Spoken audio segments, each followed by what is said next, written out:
Now that we have our row numbers, we need to include our stitch numbers across the bottom. And the way that we're going to do that is very similar to how we handled our row numbers earlier. We're going to start by creating us a guide. Don't worry too much about the guide for the very first one, because this is one time when your guides for your double digit numbers will vary from your guides from your single digit numbers. Double digit is approximately a little less than 1/4 from the side, and so this is about 1/4 here. And I'm really not going to adjust that one individually. Now when I get into my single digits, I'm going to come here, center this on my grid line, double click, and then set it to 303, which is the exact center. That's nice. And now I'm going to take that 303 and then I'm going to add 6 to it, so that plus 6 is 309.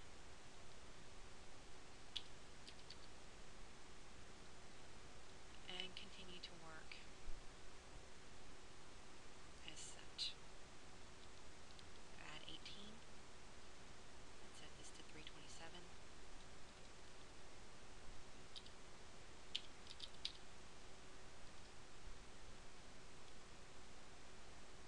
Here,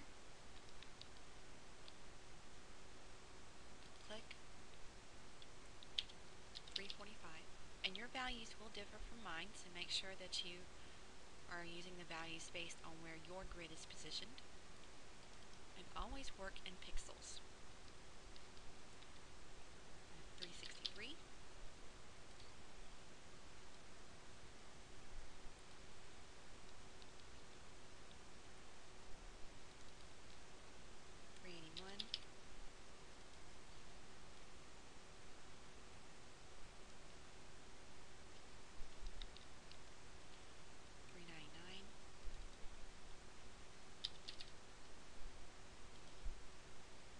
And you'll notice that the value that is highlighted when I double click is the value that I will be changing.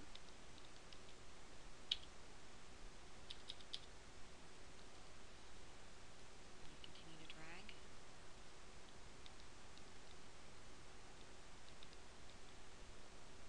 And you can hear that I have a calculator sitting on my desk to help with this.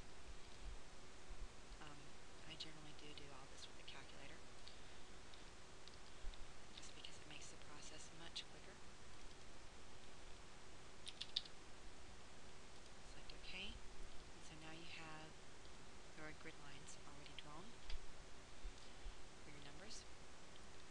Now, I'm going to come up, click on Arial, not really Arial, but on my Create and Edit Text Objects, which is a mouthful. Draw a square, tell it that's 10. The value of this number is 12. I like to leave my font size. I like to leave all of mine already left aligned. You can change it if you like, but it needs to be the same all the way across. And then I'm going to start from the far corner on the left and add my first.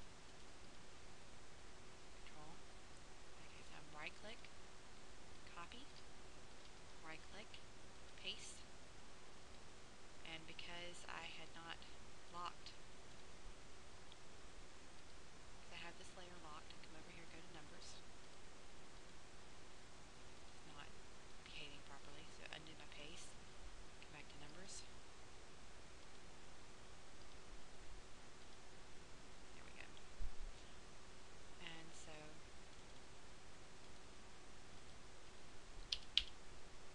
9.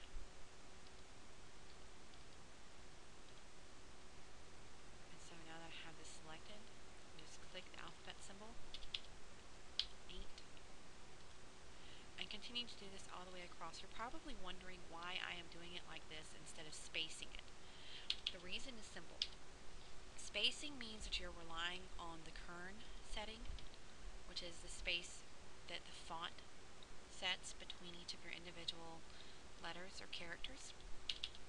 And I generally find that spacing is slightly off, and so I might have 2 spaces here and 3 spaces over here, and it tends to produce a very ugly result.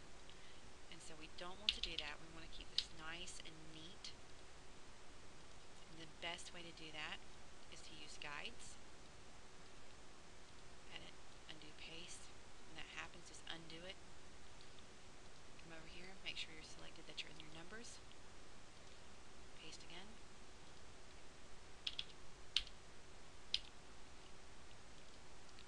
And normally I use a Control V, which means that it pastes wherever my cursor is, so that you can see exactly what I'm doing. I'm actually doing the right click, which I find to be incredibly irritating.